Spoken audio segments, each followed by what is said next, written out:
Okay, welcome to another video, guys.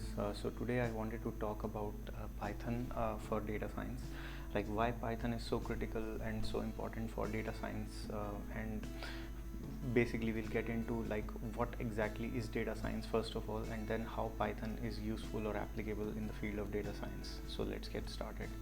So first of all, talking about data science in a very layman term, it's basically the science that deals with extracting information from data. So like I've written in the in a kind of theoretical definition part, if you want to get into that. So it's basically used to extract knowledge or insights from data in various forms.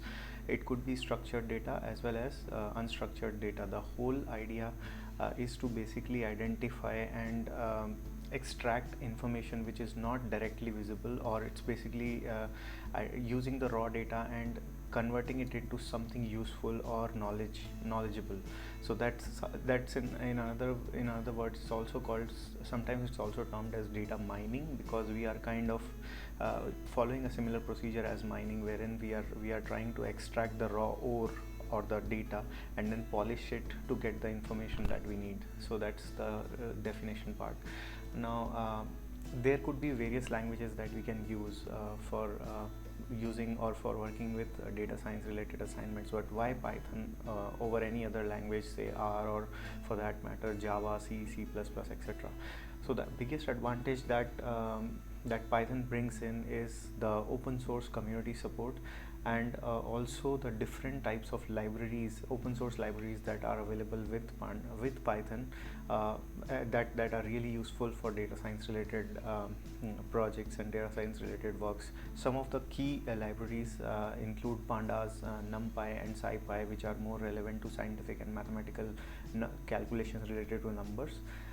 Then scikit-learn and TensorFlow, these are more like machine learning frameworks that are used with Python, that can be used with Python for data science and machine learning related projects. And then of course Matplotlib and Seaborn, these are some examples of the data visualization libraries that Python brings in.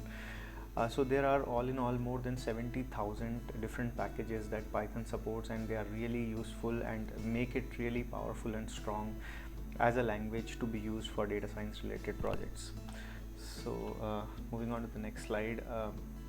So now the few of the libraries that we mentioned on the previous slide, so let's get into briefly into those different libraries and see what they are actually useful for. So the first and foremost, I guess the most important one is the Pandas library, which is anything or everything related to any of the data operations or any of the operations onto structured data that we deal with within Python. Pandas, I think, is one of the best libraries for that. Essentially, we can understand Pandas as something that can perform almost database like operations into the data, but it can do that in memory most of the time using in-memory tables called data frames, which are very popular data structure or data type in Pandas.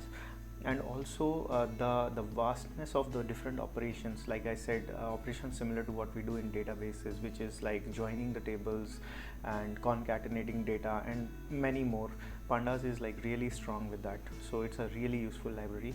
Another library is NumPy. NumPy is more related to performing calculations based on numbers or numeric calculations, so that's where it comes in. SciPy is also similar to NumPy, but it goes further beyond to actually perform scientific calculations related to numbers. So it could basically take care of our complex calculations that we may need in any of the data science or machine learning related project, which may include, for example, just an example, complex integrals and calculus related stuff.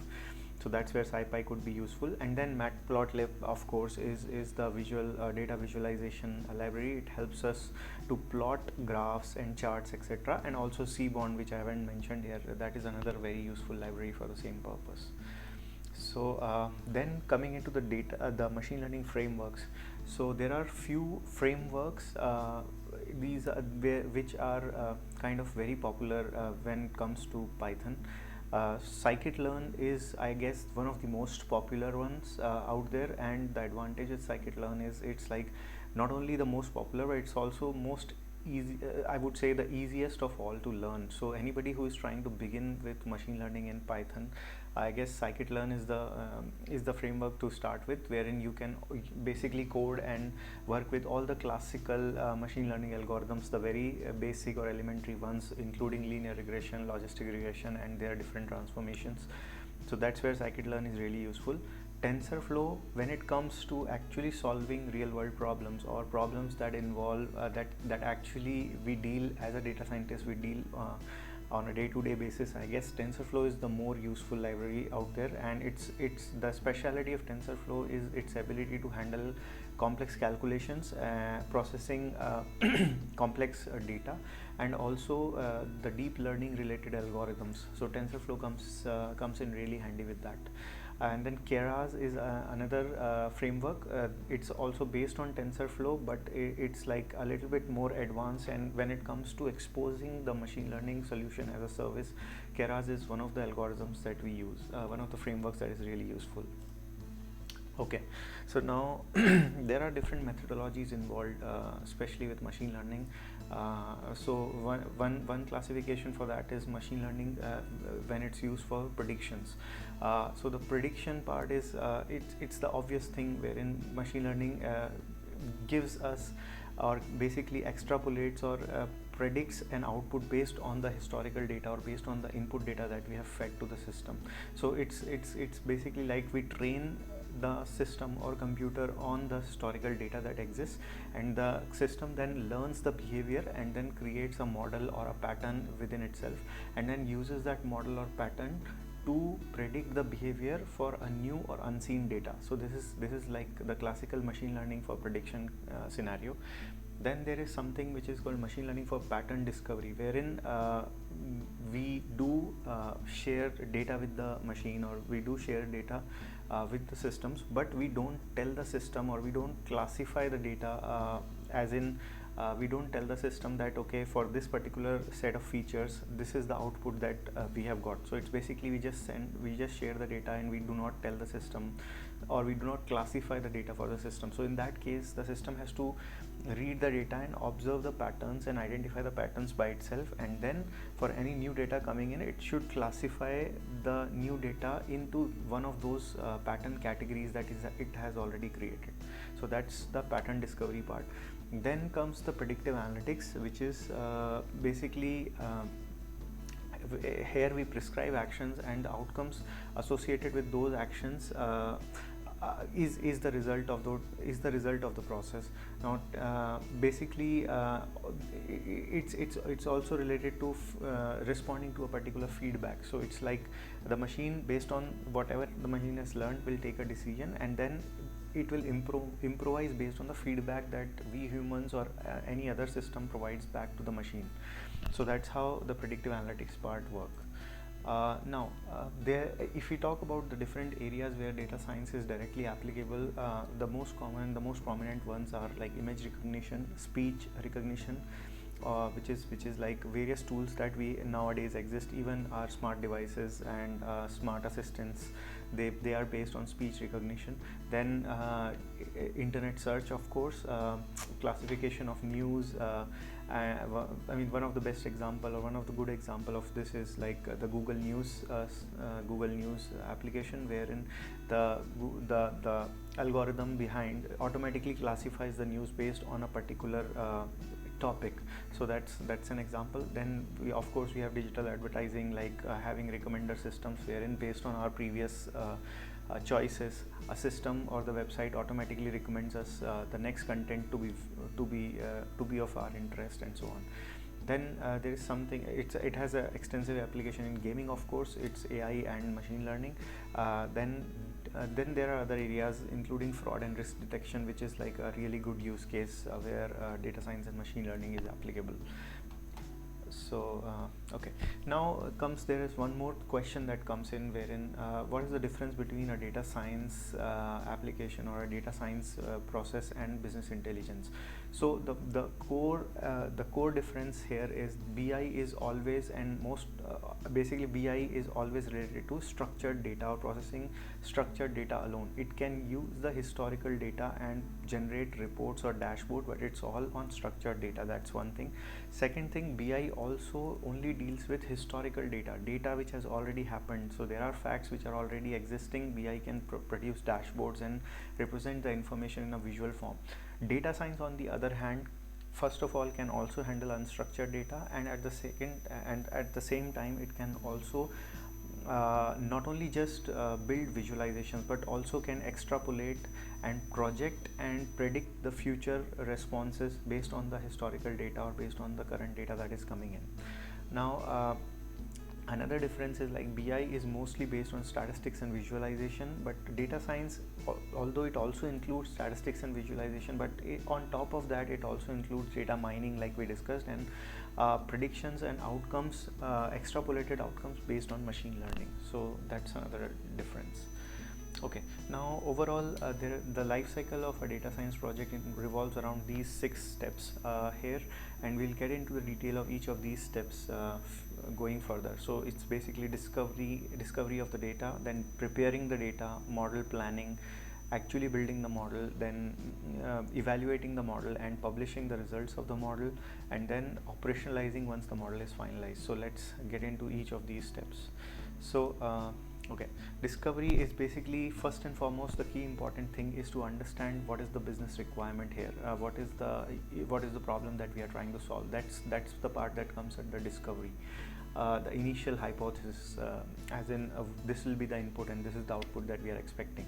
Then the second part is, once we have identified the problem and we also have some understanding of the source data that we have, the next thing is to study and analyze the data that we have got. So which is a data preparation part, and there are different techniques and different steps involved here which could be used to process the data. It's called exploratory data analysis, wherein we can perform different types of analysis, like what kind of data we have. Is the data that we have has sparse columns, as in columns with missing data, or do the data that we have, is it more numeric data, or it also has a non-numeric categorical or ordinal data? And if it has categorical data, then how to convert that categorical data into a numerical data which is more aligned towards and more preferred for the model to understand and work. Once we have done all those steps, then the next step is basically planning the model, like based on our problem statement, what kind of model will be useful or basically most optimum to get a solution that we are looking for. So that comes under model planning. Then model building is, once we have identified the model, then we build the model and generate the solution, generate the model or solution based on that model that we are looking for. So once a model is built, basically it gives a template to the machine to behave in a certain manner for any new data that is coming in and perform the predictions or give us the results as expected.